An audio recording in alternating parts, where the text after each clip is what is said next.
This is Colin Edwards. Santa Rita Prison is not a fortress-like structure. There are no high stone walls around it. It's more like a prisoner of war camp, the type you have undoubtedly seen in films like The Iron Horse and Stalag 11, or is it Stalag 15? Anyway, there it is, the acres of long, low wooden huts, barrack style, spread over the landscape for, it seems, a mile alongside a desolate stretch of freeway, and stretching back about a quarter-mile into the countryside. And as you drive by, you see the wooden watchtowers at intervals between the nearest line of huts and the barbed wire fence. I haven't seen anyone manning these towers at the times I've driven by, but they reinforce the prisoner of war camp feeling of the place, and mental pictures of Nazi soldiers with machine guns and searchlights ready to gun down prisoners running for the wire come automatically to one. This is over-dramatizing the atmosphere of the place, of course, but I've gathered that what goes on inside sometimes bears parallels with prisoner of war camps, or perhaps one should say camps for political prisoners in totalitarian states, for prisoners of war do have certain rights guaranteed them under the Geneva Conventions that are not granted to political prisoners. It was to see 3 of the prisoners at Santa Rita, Joan Baez, her mother, and Ira Sandperl, incarcerated there for 45 days for their non-violent sit-in at the Oakland Induction Center late last month, that a very distinguished visitor appeared on Sunday afternoon, January 14th, a day of heavy, low, grey clouds and scatterings of rain. Despite this rain, a large crowd of sympathizers, a couple of hundred I'd say, had assembled about 50 yards down the narrow approach road from the entrance gate to greet Dr. Martin Luther King and demonstrate their support for Miss Baez and her fellow prisoners. After spending over an hour inside, Dr. King spoke to the vigilers outside.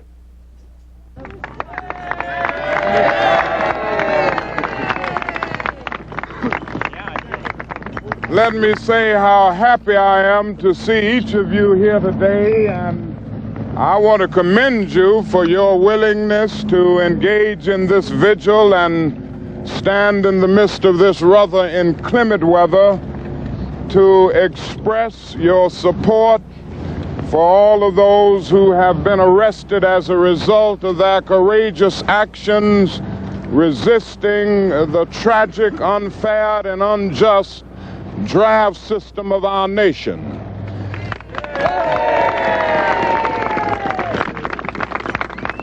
I've just had the opportunity of visiting my very dear friend, Joan Baez, her mother, and our dear friend Ira Sandperl. And they all send their greetings and their best wishes to you. And I might say they are in good spirits. You know, when you go to jail for a righteous cause, you can accept the inconveniences of jail with a kind of inner sense of calm and an inner sense of peace. And this is the way they are accepting that experience. Amen. They have supported us in a very real way in our struggle for civil rights, our struggle for freedom and human dignity all across the South. And I decided that in a way, or rather as an expression of my appreciation for what they are doing for the peace movement and for what they have done for the civil rights movement, I would take time out of my schedule to come out to see them, to visit them, and let them know that they have our absolute support. And I might say that I see these 2 struggles as one struggle. There can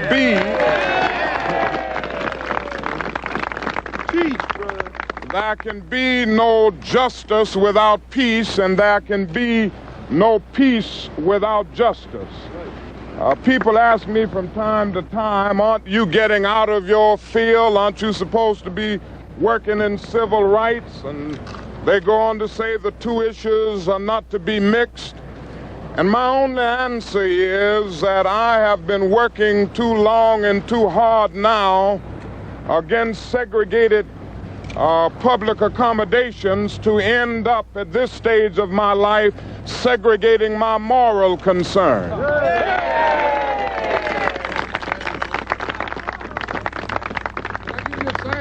For I believe absolutely that justice is indivisible, and injustice anywhere is a threat to justice everywhere. And I want to make it very clear that I'm going to continue with all of my might, with all of my energy, and with all of my action to oppose that abominable, evil, unjust war in Vietnam.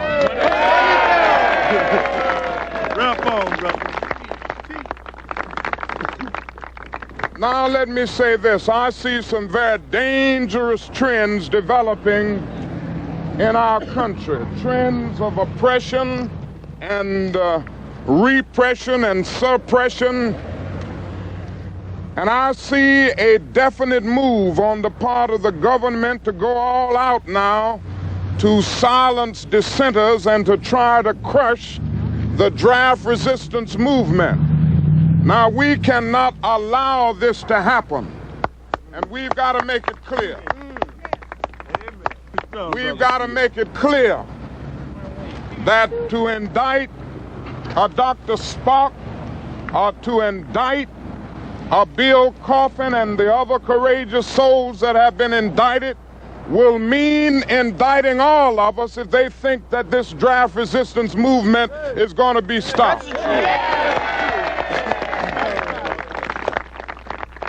There you go. Talk a little while. And let us continue to work passionately and unrelentingly to end this cruel and senseless war in Vietnam. I don't have to go through all of the things that this war is doing to corrode the values of our nation. Suffice it to say that the war in Vietnam has all but torn up the Geneva Accord. It has strengthened the military-industrial complex of our nation.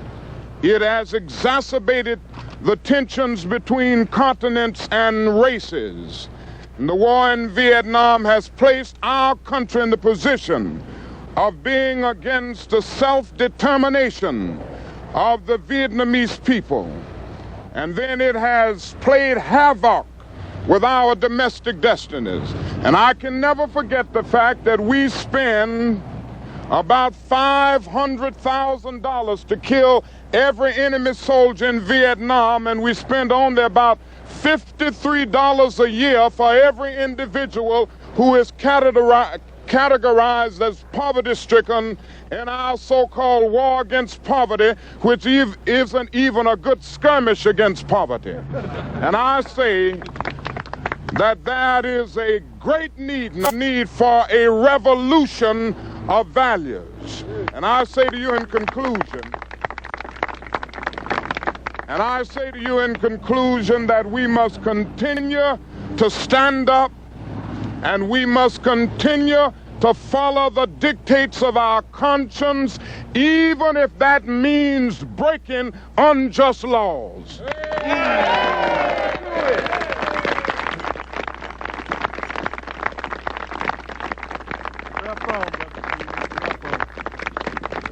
Henry David Thoreau said in his essay on civil disobedience that non-cooperation with evil is as much a moral obligation as is cooperation with good.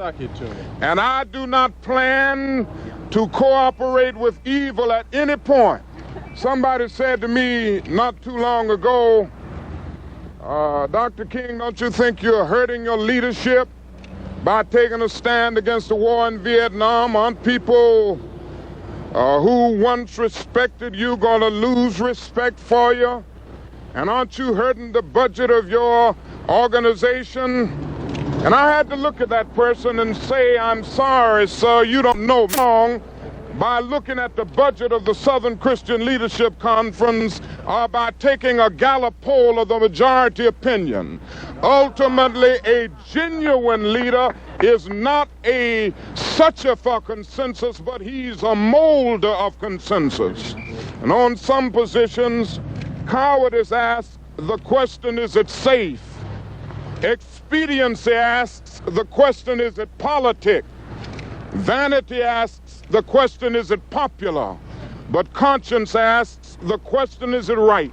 And there comes a time when one must take a position that is neither safe, nor politic, nor popular, but he must do it because conscience tells him it is right. And that is where I stand today, and that is where I hope you will continue to stand, so that we can speed up the day when justice will roll down like waters all over the world, and righteousness like a mighty stream. And we will speed up the day when men will beat their swords into plowshares and their spears into pruning hooks, and nations will not rise up against nations, neither will they study war anymore. And I close by saying, as we sing it in the old Negro spiritual, I ain't gonna study war no more. Could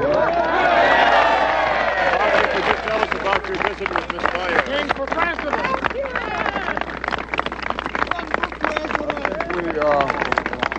They want to ask you a question. Where you want to go?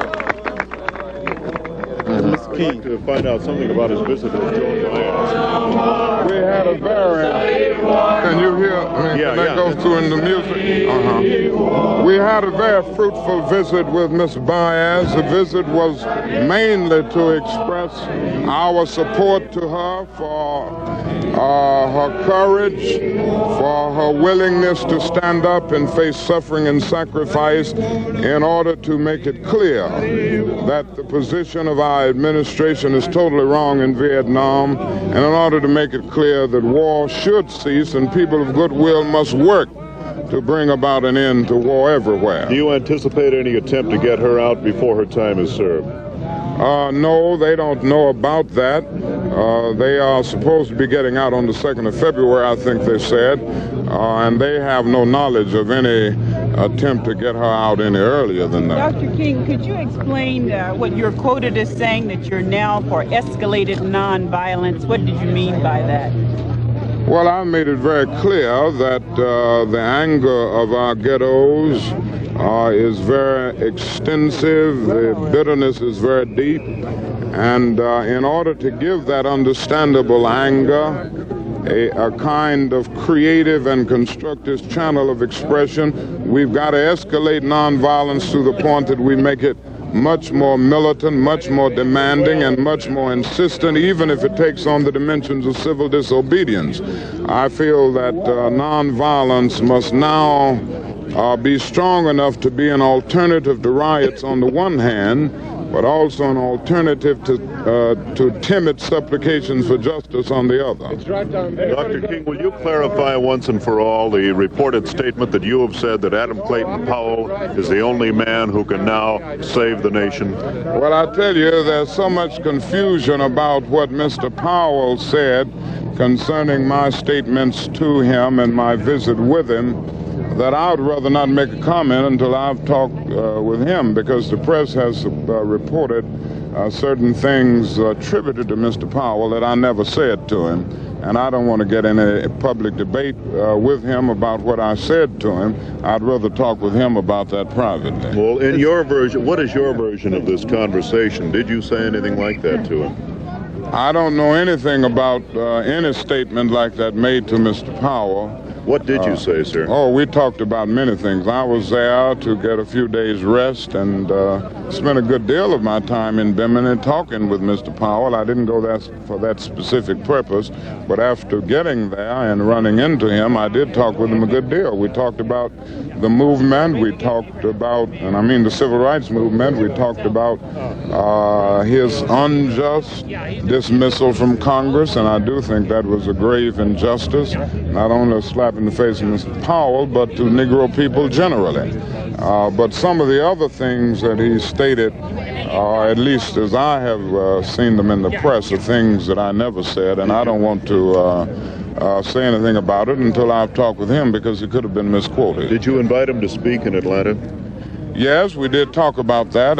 When he told me he was coming to California, I mentioned to him that it would be a good thing for him to stop and preach in my pulpit in Atlanta, but we didn't get a chance to get back to that, so that it didn't work out.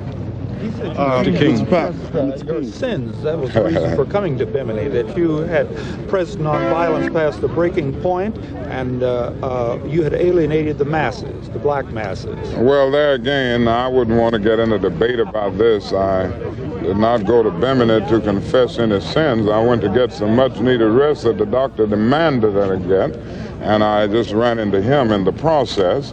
I am more committed to nonviolence than I have ever been in my life, because I think it's the only answer to this very difficult problem. I have seen statements where Mr. Powell said I was ready to discard nonviolence, and I don't know where in the world he could have gotten that impression. As far as alienating the masses of Negro people, I think we would have to look at what is happening and face the fact that polls reveal, both the Harris poll and a recent poll by Fortune magazine, that from 88 to 90% of the Negro people of America feel that my approach to the problem is the best answer. Fortune just came out last week, where 88% of the people felt that my approach was the best approach in dealing with the problem, and 92 said they trusted my leadership more than anybody else. So I think that would be the answer, rather than saying that I've alienated the masses of people. Dr. King. I'm going right back to Atlanta, Georgia. What do you plan on doing back there? I'll be there in a 2-day workshop with my staff and give them their marching orders, so to speak, to go into 15 communities where we will be mobilizing people by the thousands for massive mobilization in Washington on the question of jobs and income, and we plan to begin in April. But we will be meeting for 2 days, tomorrow and Tuesday, going through our whole program and techniques of organization and action so that they can move into these communities and get to work. Hey, Dr. King, the nonviolence, sir, with hundreds of thousands of people involved. Well, we're going to start out with a core group of 3,000, and we're going to spend at least 2 months carrying them through the discipline of nonviolence. We feel that if you can get the initial group committed to tactical nonviolence at least, nonviolence can be as contagious as violence. The main thing is to get your core group committed, and this is why we're going to spend at least 2 months training them in the discipline of nonviolence. How long will you stay in Washington, D.C., sir? Well, we're going to stay until something is done about these conditions, these intolerable conditions. We're going to have certain specific demands, which we're working on now, and we're going to stay in Washington until we get an answer that we consider a meaningful, good faith, forthright answer to deal with these problems. Do you think there will be violence in Chicago this summer during the Democratic convention there? I can't say. There are groups speaking of having demonstrations around the convention, which I think is a good idea, but I haven't had a chance to meet with any of the groups so far, and I would hope that the demonstrations will be large, numerically strong in order to be effective, but I would also hope that they would be nonviolent in character. Do you intend to make a statement about Mr. Harris, of Stanford, who intends to refuse to be inducted in the draft Wednesday, Dr. King? I'm not aware of that. I would have to look into that. Is he a student or a faculty? He was a student by the president of Stanford, and he resigned to organize a group that I was telling you about, the resistance. I see. Cooperative Selective Service. Well, certainly I always support this kind of act of conscience. I have strongly endorsed, I have strongly encouraged young men who come to me for advice to refuse to be drafted and be conscientious objectors if they feel that this war is unjust, as I happen to feel. What was the reaction of the people inside the prison, Doctor? You mean Ms. Baez? Or? Did you talk to Ms. Baez? Yes, I talked to both Ms. Baez and Mrs. Baez's mother, and to Joan, Ira Sandperl. And as I said, their spirits are very high. They feel that they are where the David Harris is joining Dr. King here now. David. Do not feel that they are doing anything wrong, and consequently they feel that the jail experience is just an expression of their witness. They made that very clear. We're going to do that. Against the war. Will they join you in Washington?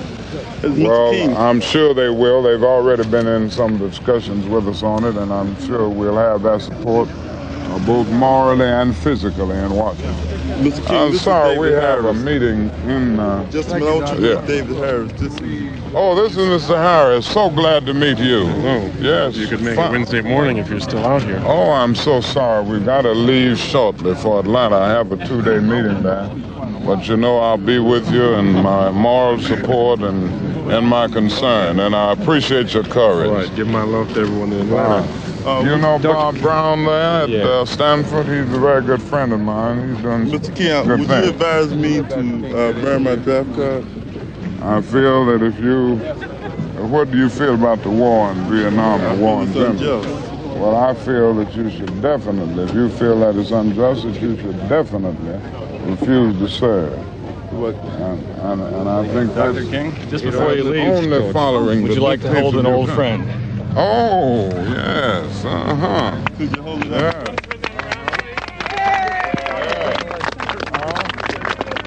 Yeah. I didn't know it was here. Yeah, you got it. Thank you. Glad to see you. If there's a groundswell, Yes, I know. if there's a great groundswell of sentiment for you to run for... I'm sorry, I couldn't get that question in. Dr. King has to leave. He's gotten into the car and is now driving away, but he did meet David Harris, and he held the Hiroshima peace torch. That informal press conference got rather far away from the object of the vigil and of Dr. King's visit, that is, moral support for the pacifists held in Santa Rita. So let me bring you now a recording I made earlier that afternoon with Paula Bluder, one of the many people beside Dr. King who went in hoping to see friends among the imprisoned anti-war demonstrators. What's the situation? Is everyone able to see visitors? On the women's side, the visits are going as normal, but those of us who went to visit people on the men's side stood in line for an hour and then were finally told that the male demonstrators would not be allowed visitors today.